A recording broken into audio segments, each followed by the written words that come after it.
tarde. Eu queria começar por agradecer o convite à Escola Superior de Educação, particularmente ao professor Dr. Pedro Coutinho, que foi ele que me participou do convite.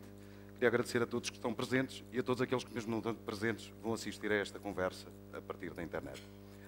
Ora bem, quando me comunicaram pela primeira vez qual seria o tema desta intervenção, a nossa voz, o poder da voz, eu não consegui evitar de o compreender como uma afirmação política.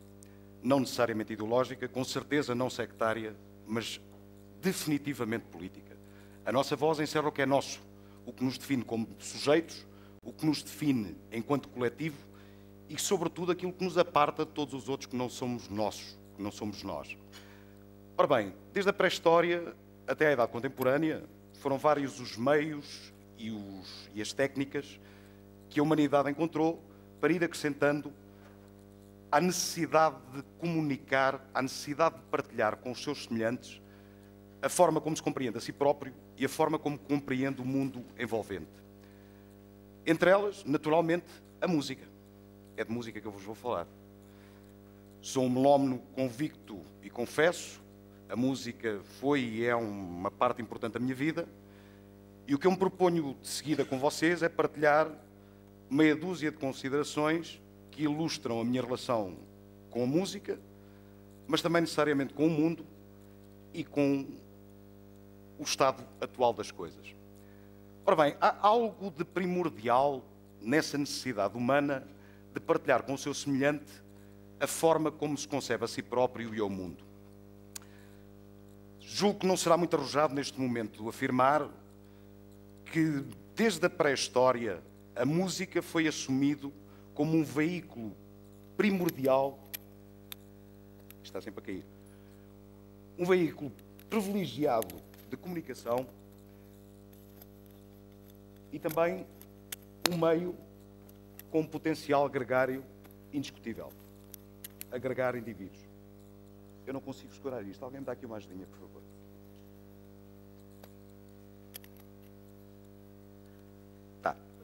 Está nada, cai do outro lado. Eu tenho a cabeça grande.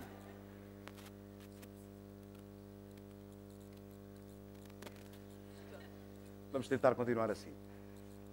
Ora bem, eu julgo que será esse reconhecimento tácito e universal da eficácia comunicacional da música e do seu potencial de agregar indivíduos que vai determinar ao longo de toda a história as relações que o homem estabelece com a música, com o poder e com os povos durante toda a história.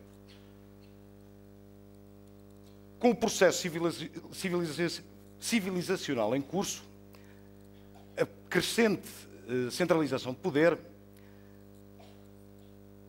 necessitava, implicava, exigia que se falasse a uma só voz. Ora bem, essa necessidade era colmatada, em regra, com a articulação de duas ações.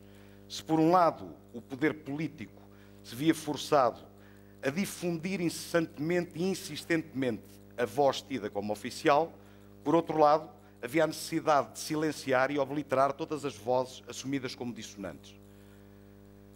Nesse sentido, são vários os exemplos históricos que se podem referir aqui, mas nesse sentido percebemos quase de imediato que a perseguição de músicos, a censura de músicas, a coação, o exílio forçado, a marginalização, são desde sempre, desde tempos imemoriáveis, práticas de dominação política. Ora bem, um dos exemplos mais caricatos e subejamente conhecidos, julgo que haverá aqui entre vocês também quem o conheça, é o exemplo do Diabolus in Musica.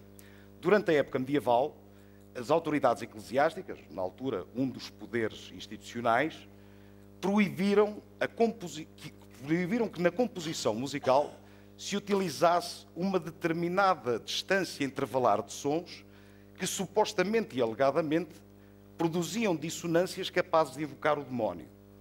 Portanto, como invocavam o demónio, atentavam à estabilidade social, à ordem social e eram simplesmente banidos da composição musical. O mundo foi avançando e chegamos à Idade Moderna. Na Idade Moderna, há um antropólogo, que eu não sei se vocês conhecem, que é o Claude Lévi-Strauss, que aponta nesse momento, localiza nesse momento, outra transformação na forma e no conteúdo de perceber e de fazer a música. É a altura, o Renascimento, perdão, já ia na Idade Moderna. O Renascimento é a altura, é o início do colapso das sociedades de pensamento mítico e religioso e a sua substituição pelas sociedades modernas de pensamento racional e científico. Com o declínio do mito, herda a história e a música a capacidade estrutural de organizar sistemas de significado que permitem ao homem compreender-se a si e ao mundo. Ora bem, e aí sim, entramos na Idade Moderna, quando pensamos que os estados emergentes da nova situação têm necessidade de fazer sentir o seu poder e alargar a sua esfera de poder, as suas populações sendo maioritariamente analfabetas, a música desempenha um papel fundamental. E é essa música que vai ser a principal responsável, um veículo privilegiado de comunicação de signos e significados dos novos mitos e linguagens seculares. Com o avançar dos tempos, há um outro momento histórico que se provou determinante na alteração da música. A ascensão dos totalitarismos durante a primeira metade do século XX, os Estados reduziram a arte, a cultura e a música à propaganda. É uma época de grandes avanços tecnológicos, particularmente a proliferação de aparelhos eletrodomésticos que permitem a fruição de música em casa, a reprodução e a recepção de música em casa. De todos destaca-se naturalmente a rádio, e essa rádio e essas inovações tecnológicas vão ser utilizadas pelos Estados totalitários para propagandear odes ao Estado, aos líderes, ao poder e para disseminarem por entre os ouvintes, os receptores, uma imagem idealizada de sociedade e de patriotismo e de cidadania. Paralelamente e simultaneamente, há a necessidade de obliterar todas as vozes divergentes. E essa obliteração vai-se fazer com recurso à repressão violenta. Portanto, são vários os casos que são conhecidos nessa altura em que vozes contestatárias são absolutamente aniquiladas, quer os artistas, quer a sua obra. E, entretanto, em poucos minutos, chegamos à idade contemporânea. A idade contemporânea... Perdão, eu estou um pouco nervoso, eu estou muito afastado deste meio já há muito tempo e perdoem-me qualquer coisinha. Entretanto, chegamos à época ao pós-guerra. O pós-guerra é, de novo, uma época de grandes avanços científicos e tecnológicos. E, à semelhança do que tinha acontecido com a rádio uns anos antes, a televisão torna-se um dos elementos fundamentais e determinantes na recepção e na fruição de música nesse momento. Ora bem, nós assistimos neste momento a um crescimento exponencial em número e em poder de compra de uma classe média, inebriada pelo consumo e desejosa de novas sensações. É óbvio que essa classe média se torna de imediato o alvo de uma comunicação social cada vez mais agressiva e cada vez mais focada no mercado e no consumo. Apesar de ser a classe média a eleita, o alvo privilegiado da comunicação social, da comunicação dos mass media, a verdade é que as sociedades continuavam extremamente estratificadas e segregadas. E há uma franja populacional que não é considerada na programação oficial, convencional, que neste momento oscilava entre o entretenimento conservador e a propaganda subliminar. É óbvio que a essas classes segregadas não lhes era permitido o acesso aos meios convencionais de difusão de cultura e de música. No entanto, porque realmente havia essa possibilidade logística, essas classes, essas franjas populacionais subalternas, têm pela primeira vez na história a possibilidade de fazer ouvir a sua voz e a difundirem de forma massiva. É dessas franjas populacionais, é dessas margens da sociedade de consumo e da sociedade da abundância do século XX que surgem as manifestações musicais, o blues, o rock, que vão determinar a forma como nós vamos perceber a música e vamos produzir música, fundamentalmente até hoje. As estruturas que a música das margens difundiam era uma estrutura simbólica e simultaneamente de protesto e celebratória. De protesto porque, obviamente, era uma visão que era concebida nas margens e protestava contra a exclusão, contra a marginalização a que essas populações eram vetadas. Mas, simultaneamente, celebrava-se o facto de uma forma perversa, era exatamente essa condição de exclusão que lhes permitia viver afastados dos convénios de produção de cultura, das restrições morais e dos pré-requisitos de virtuosismo para produzir música. E então era também um exercício de liberdade. Portanto, o que vai acrescentar a introdução dessa música das margens é esse caráter emancipatório e libertário que se mantém até hoje. Ora bem, no momento em que a música começou a difundir universalmente e massivamente essa estrutura simbólica, o que produziu foi a agregação de uma série de indivíduos do mundo que se identificavam com essas estruturas, com mais ou menos razão, que se sentiam excluídos ou que pretendiam viver excluídos desse discurso dominante. Até hoje foram produzidas várias linhagens que se reclamam desses propósitos originais da música produzida na subalternidade. O punk rock é com certeza um deles, o heavy metal é com certeza um deles. E a reação, a ameaça foi tal que a reação foi proporcional. Portanto, o poder político usou todos os meios e todas as técnicas que tinham a dispor, da marginalização violenta à exclusão dos meios de difusão convencionais, à perseguição e prisão dos artistas, mas usou mais um que lhe foi proporcionado pela prosperidade conjuntural da indústria da cultura e do poder do mercado de consumo. Ou seja, pela primeira vez, os poderes dominantes tinham ao seu acesso a capacidade de comodificar qualquer tipo de fenómeno cultural que se evidenciasse, inclusivamente os mais ameaçadores. O que é isto da comodificação? A comodificação é quando o poder central se apropria de um fenómeno cultural e o devolve de volta à população sob a forma de um bem consumível, desprovido de todo o conteúdo ético e apresentado com uma forma sedutoramente estética. É este o mundo que nós vivemos hoje. A transformação técnica, científica, particularmente no âmbito das ciências da comunicação, das ciências da informação, tem duas consequências, a meu ver, praticamente imediatas. A primeira é a rápida obsolescência do produto. O que ontem era novo, hoje não interessa a ninguém. Se eu ontem comprei um telemóvel iPhone 3W R4, hoje saiu o Delta Turbo e o R4 já não me diz nada. Com a música passa-se exatamente o mesmo, a rápida obsolescência dos produtos. E, em consequência também, ou pelo menos em articulação, acontece um outro fenómeno que é a ânsia permanente do aperfeiçoamento do produto. Portanto, o consumidor nunca está satisfeito ou estará efemeramente satisfeito com aquilo que lhe é disponibilizado.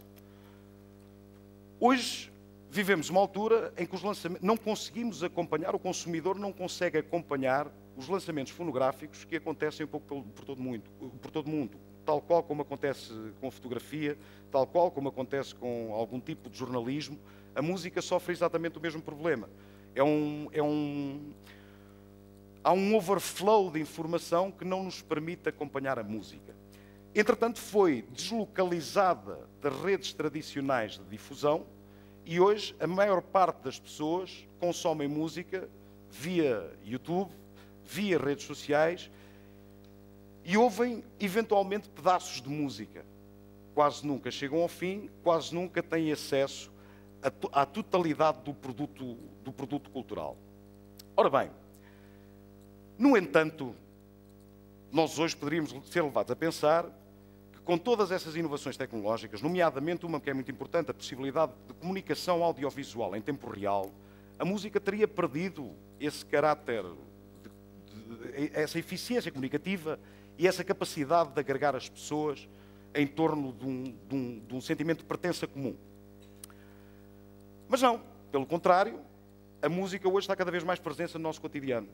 Nós temos música no telemóvel, temos música nas salas de esperas, temos músicas com variadíssimas aplicações, da etnomusicologia à musicoterapia, à guerra psicológica, como foi utilizada para desalojar o Noriega quando ele se refugiou na Embaixada do Vaticano, que as tropas americanas estiveram permanentemente com umas colunas gigantescas a debitar Jimi Hendrix e AC/DC para não o deixarem dormir.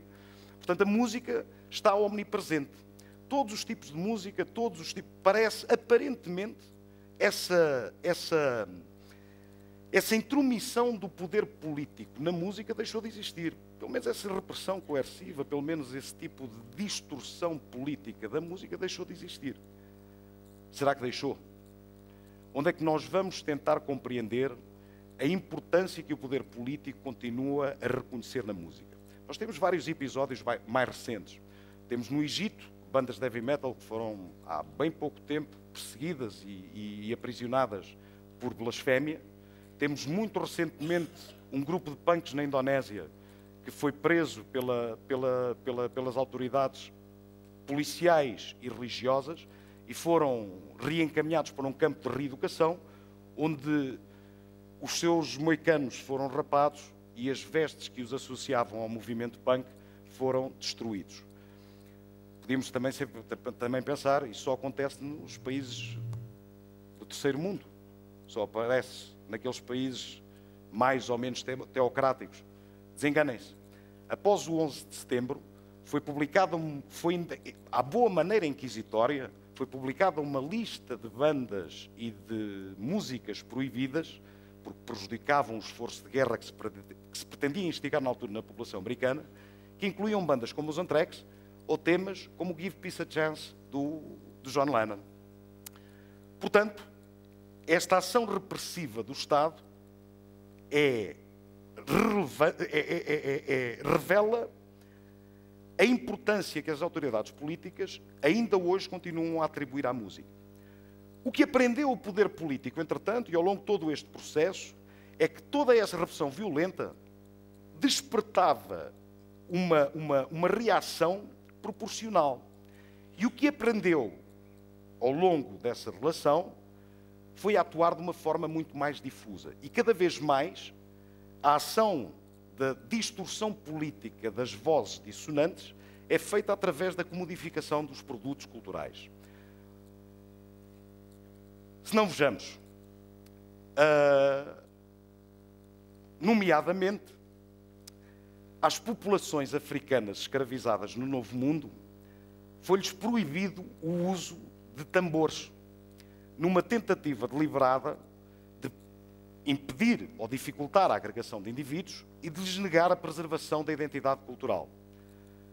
Ora, essa proibição que era envigorada pelo proprietário esclavagista, redundou, uns anos depois, na adoção dos instrumentos da população branca por parte das populações escravizadas, e é uma das razões, uma das circunstâncias que contribuem para o nascimento do rock and roll, meia dúzia de anos depois, que seria uma ameaça muito maior ao poder político. Estão-me a fazer sinal que eu tenho de acabar, e eu já estou a transversar um pouco.